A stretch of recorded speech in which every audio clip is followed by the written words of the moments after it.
Body લાઈવમાં આપનું સ્વાગત છે। છોટાઉદેપુર નગરપાલિકાની મતગણતરી આજે અત્યારે 9 વાગે શરૂ થશે અને લગભગ 7 રાઉન્ડ છે। 7 રાઉન્ડનું 1 કલાકમાં જ પરિણામ ભરાઈ જશે। છોટાઉદેપુર પાલિકાના 7 વોર્ડની 28 બેઠક માટે મતગણતરી હાથ ધરવાની છે।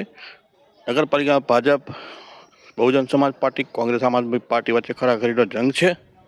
મતગણતરી કેન્દ્ર પર ચુસ્ત પોલીસ બંદોબસ્ત ગોઠવવામાં આવ્યો છે। લાંબા સમય સુધી વહીવટદાર રાજ પછી લોકતંત્ર રાજ માટે લોકોએ મતદાન કર્યું છે। એનું પરિણામ આજે આવનાર છે અને આ પરિણામ પર સૌ કોઈની મીટ છે। છોટાઉદેપુર નગરપાલિકામાં લાંબા સમય પછી કોનું રાજ હશે, કઈ પાર્ટી રાજ કરશે, પ્રકારની ચર્ચાઓ વચ્ચે પરિણામ પર પણ આપણે સતત બોડી લાઈવ જોતા રહો।